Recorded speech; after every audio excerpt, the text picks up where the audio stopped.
Hello and welcome to Boatrek Live number 5. My name is PJ and I'm here to talk about Star Trek after a very long absence from the internet, the YouTube sphere.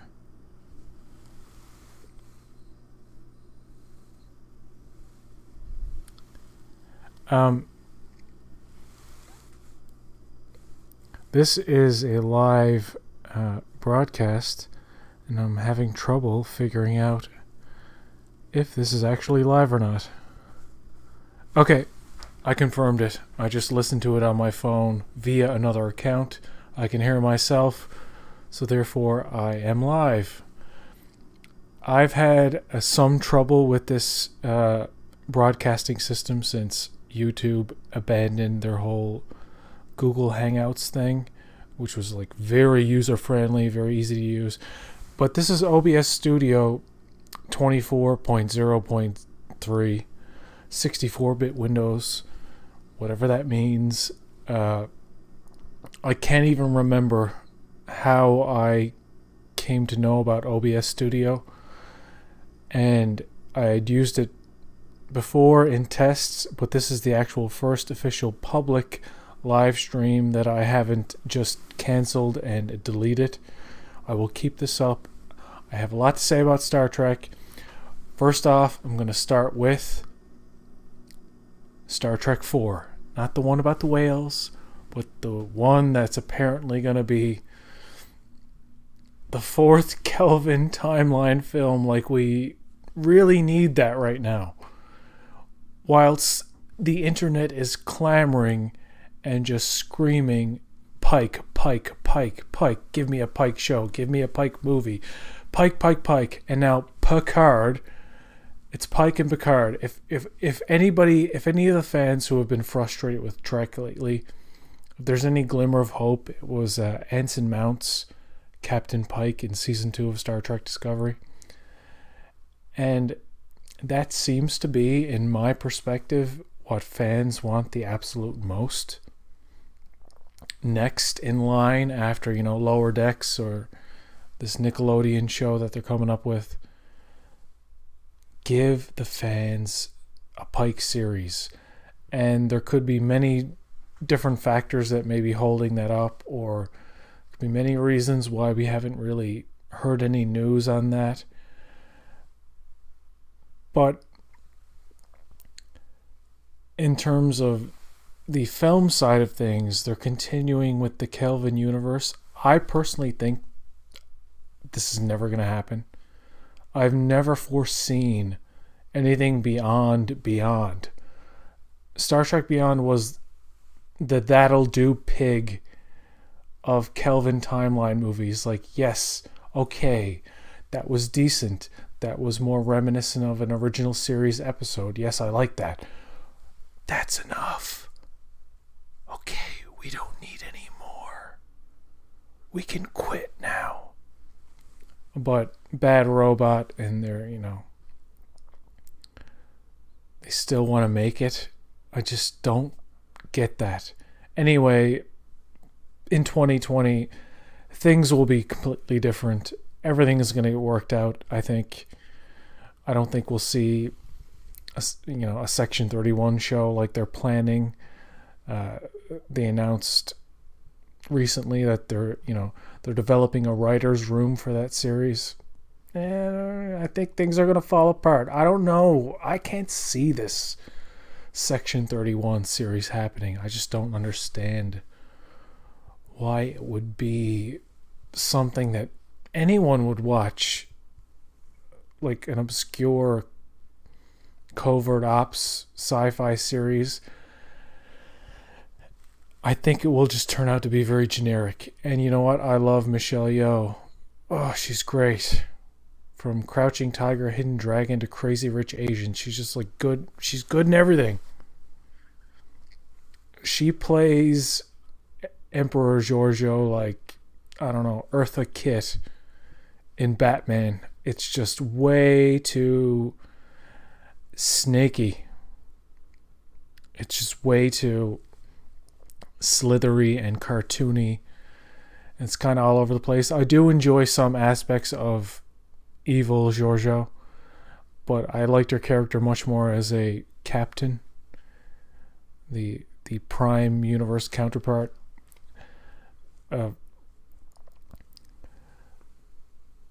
So apparently Chris Pine and all these guys are coming back for a fourth Kelvin film. Like, why? Why tease us with this Quentin Tarantino shit?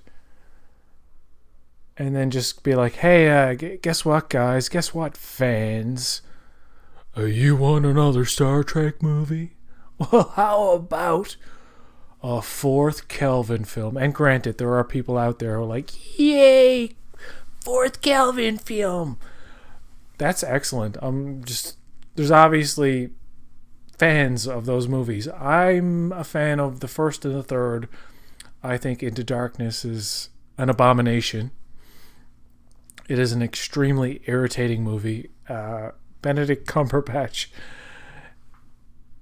easily his worst role that I've ever seen him in.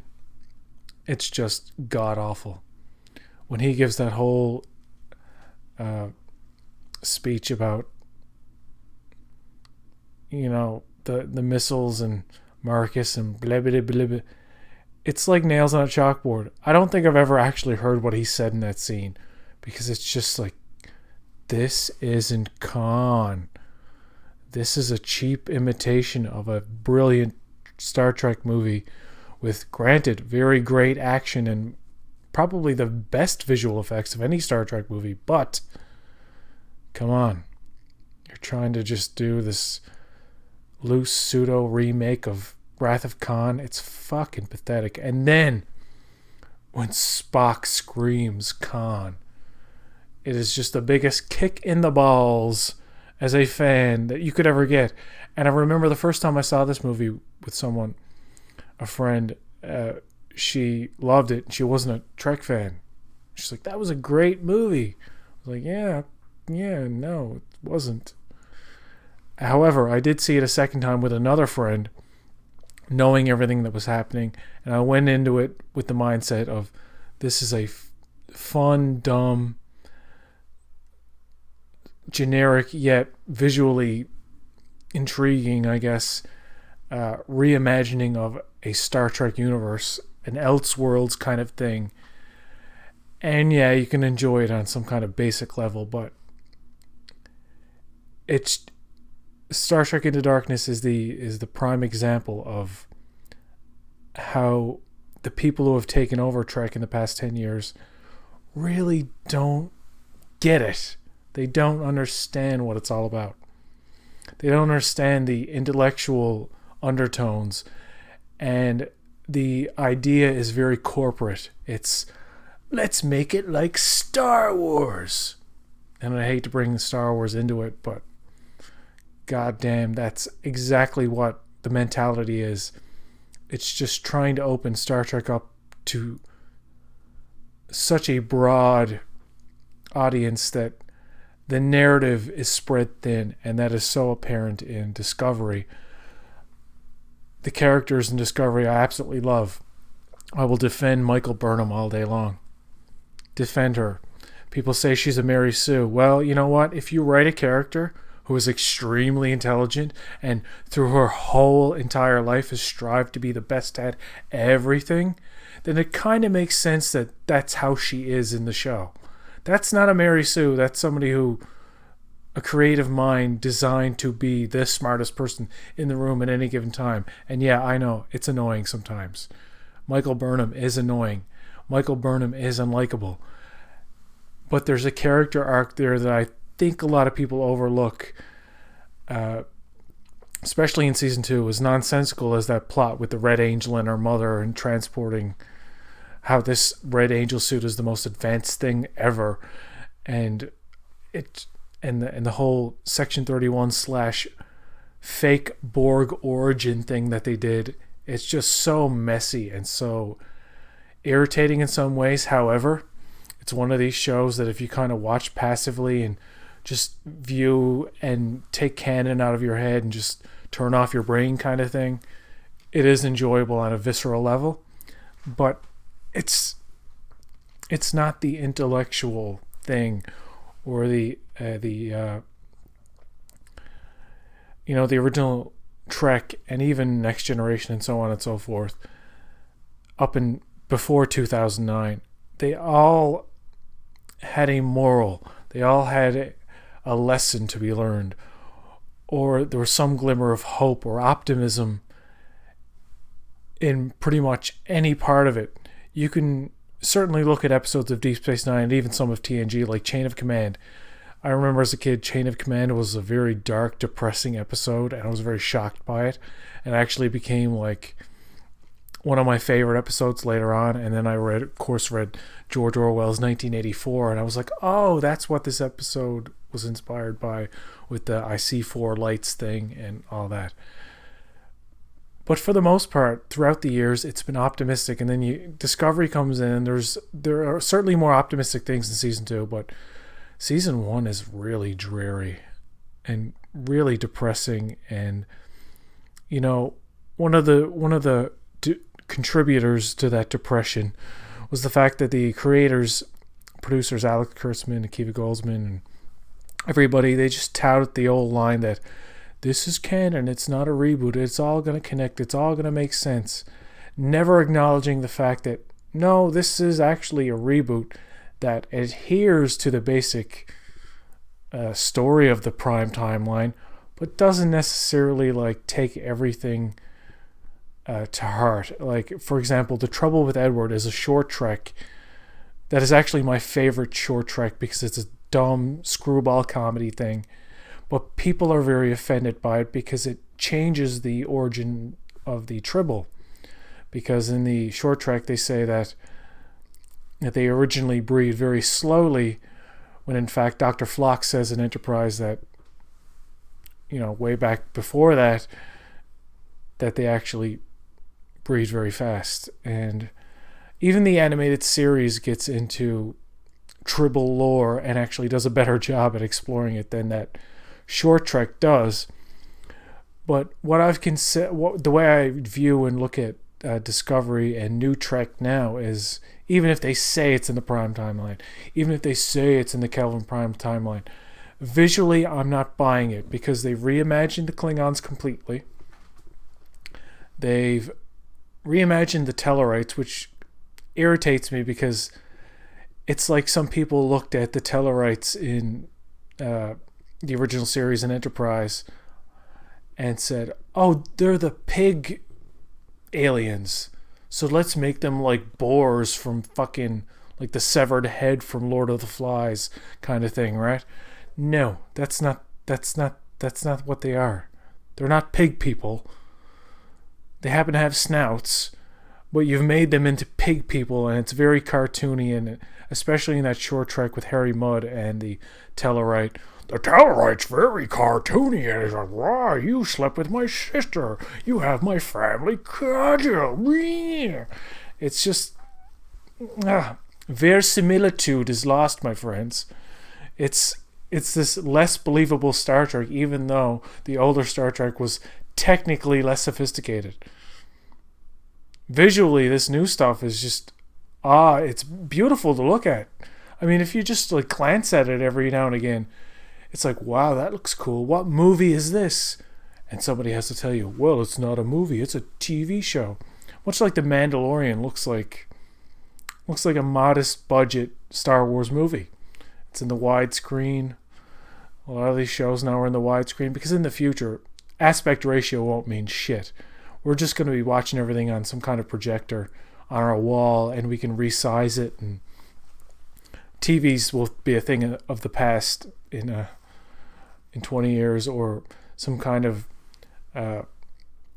transformable projection system or TV system will be replaced. So aspect ratios, like the widescreen or the 4:6 or the 16:9, that won't mean shit. So I like that a lot of shows now are doing this cinemascope kind of cinematography that really makes it look very very expensive.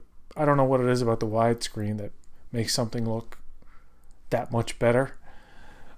but that's the effect it has for shows like Discovery and The Mandalorian. However, I hate to get into some Star Wars talk, but goddamn, The Mandalorian is far superior than anything Star Trek has right now, and it is superior to the Orville. I like the Orville too. I like Star Trek Discovery to an extent. I enjoy the Orville on a different level, and The Mandalorian is just. I'm a big fan of The Rifleman, and I'd recently watched the movie Once Upon a Time in Hollywood, and no spoilers about that movie, but basically Leonardo DiCaprio's character was in a show called Bounty Law, which is kind of like The Rifleman. It's like this lone gunman who always does the right thing, whether he's law enforcement or not. Well, in The Rifleman, Chuck Connors played a rancher, and in Bounty Law, Leonardo DiCaprio, in that fictional show within the movie, plays a bounty hunter, but it seems like it's very similar to The Rifleman or those types of shows from back in the day. I can only really reference The Rifleman because that's the only one I've seen. But then I'm watching The Mandalorian and I'm like, this is why I began liking The Rifleman, because when that started airing on AMC in the mornings, Saturday and Sunday mornings. So I really got into that show, and I like how The Mandalorian is a kind of Western, classic Western. It's very simple. It's not complicated. And then I look at a show like Star Trek Discovery, which is so overproduced, overcomplicated. They waste money on the most frivolous, stupid shit. One of being the worker bees and just ancillary CG shit going around. It's like light shining in your face all the time, CG haze. There's a lot of work. There's a lot of love and sweat that goes into these productions. I totally get that.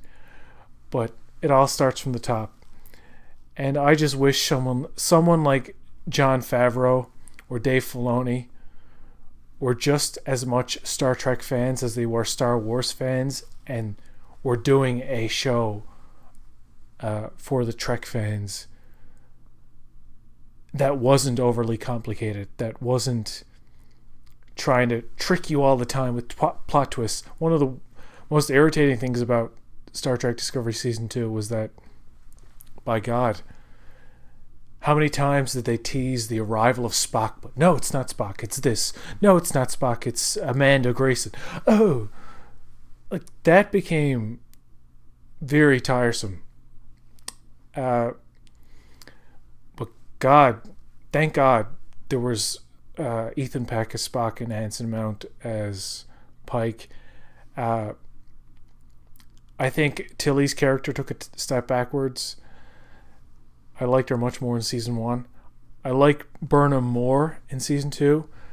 The actress Sonequa Martin Green is tasked with all this heavy emotionality, if that's a word. She's just given these very emotionally heavy things to deliver constantly. And I only kind of feel something for her.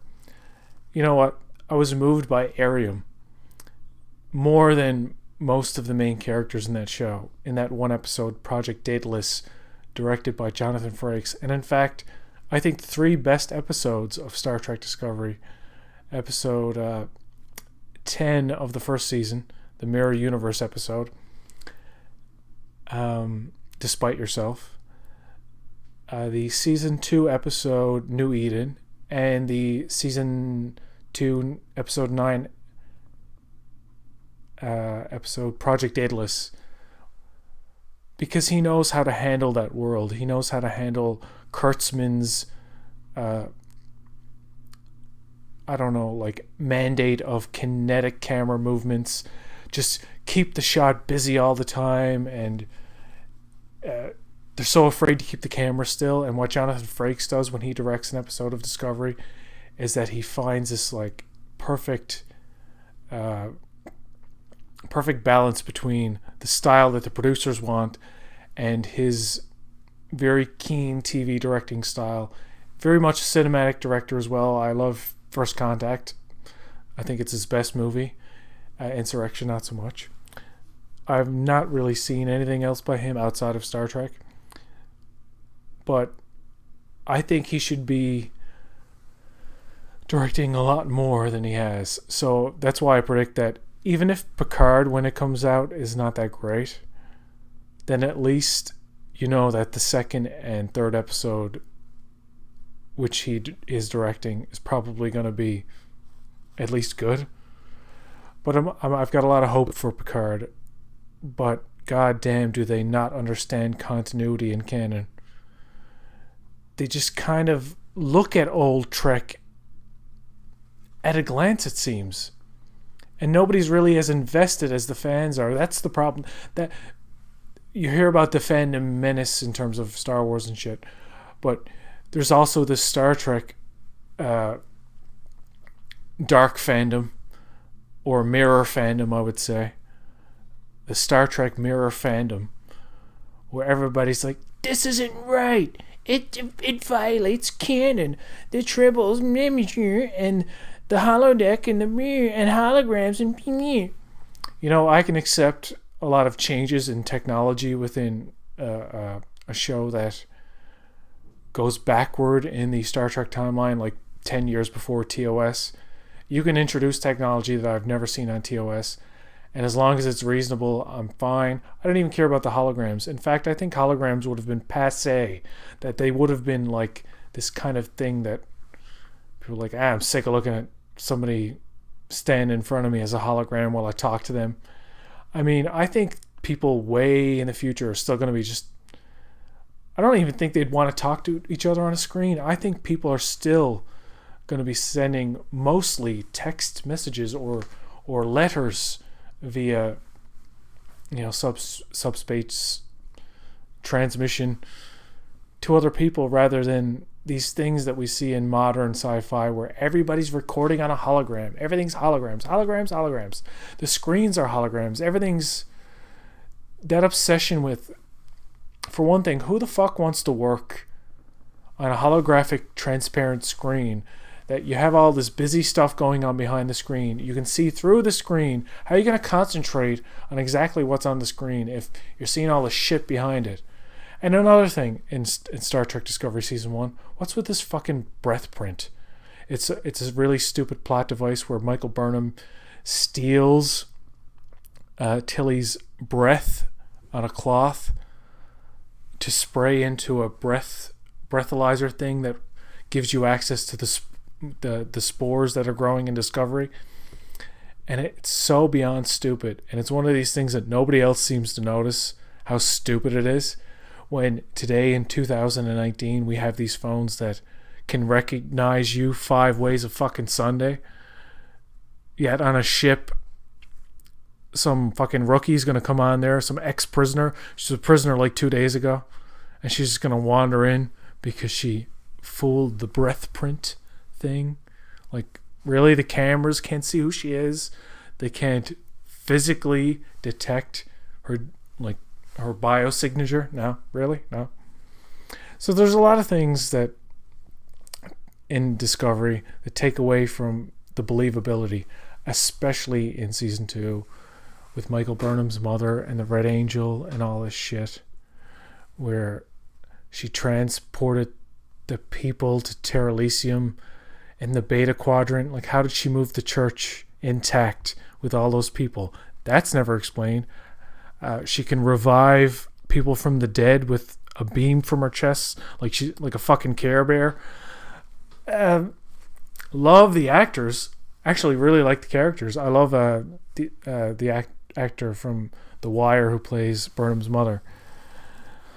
God damn, man. At least you have to believe that the actors are sitting down watching this shit, saying, "Yeah, this could be a lot better. I could have thought of something better than this. I'm not even that big of a fucking Star Trek fan, and I know this is bullshit." So the blatant reimagining and reboot of this franchise twice within 10 years, and that's what people don't fully realize, that Star Trek has been rebooted twice in the span of a decade. in 2009 with the Kelvinverse and with 2017 in Star Trek Discovery. And as a reimagining, there are a lot of things that are very visually good about it. Like the reimagined Enterprise bridge is pretty cool. But if you're one of these people who are taking to heart what the producers are saying and saying, well, you said this was canon and this is all prime timeline, but that bridge is too big.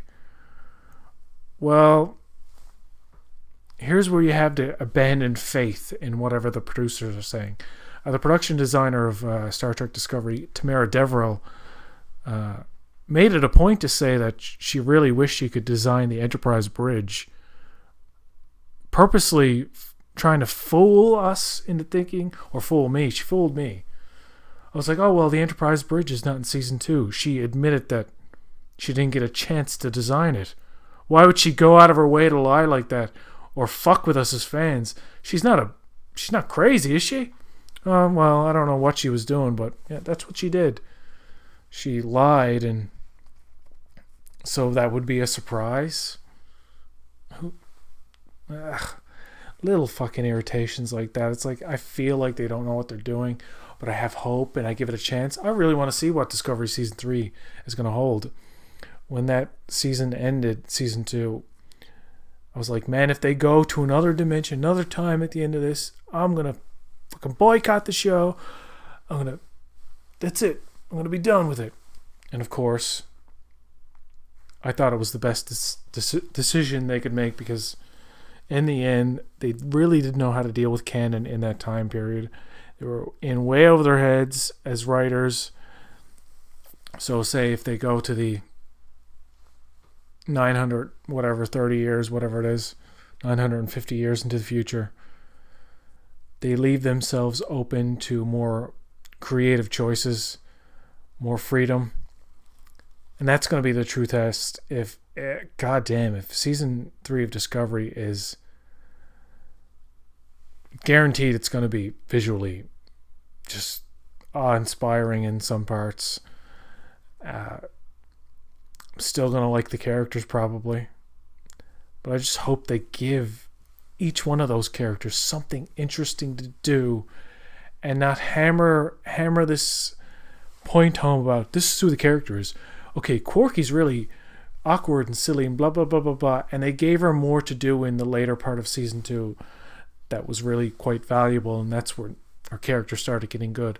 Michael Burnham starts getting very good toward the end of season 2, so like there seems to be an improvement within the characters. However, the fucking stories are fucking stupid, and they fucking scientifically don't make any fucking sense. And this timey-wimey bullshit of like predestination paradox, I'm gonna go back and plant the key to unlock the door. But if you don't in the future go back in time to do that, how did you get the key in the first place type of thing? This Bill and Ted's Excellent Adventure kind of predestination paradox bullshit. I find with Star Trek they kind of try to have it all ways.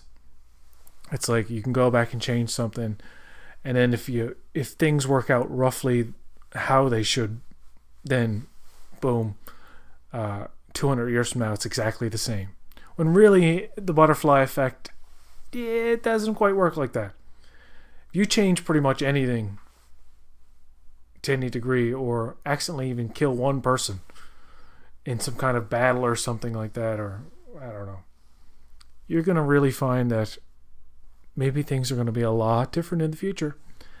That's one of the things I liked about the Kelvinverse, because I accepted the redesign of the Enterprise bridge and all that in 2009 Star Trek, because in my head canon I was like, well, somebody on that Kelvin ship was one of the Starfleet designers, so somebody took their place and made the bridge look different later on, like down the line. Just stupid shit like that. Worst thing about the Kelvin movies is that they totally set up that we're going to do our own thing now, and then they immediately went back to the well and just took a big dump all over fans. And then they kind of made up for it with Beyond, and that was enough. Enough. I don't want any more Kelvin movies. Just stop. And stop with this Section 31 show. We already have Picard and fucking Logan. Max and goddamn Nickelodeon show. So fuck off with this shit. Just make Picard good. I don't want them to spread themselves too thin. I'm perplexed as to why Star Trek 4 would ever happen in the Kelvinverse type of film, or why a Section 31 show would happen. Seems like nobody wants it, and everybody's just screaming, give me a Pike series, give me a Pike series, Pike, Pike, Pike, Pike, Pike. So, yeah. I've ranted long enough, and I really had to get this out, and this was very therapeutic. Thank you. Thank you so much.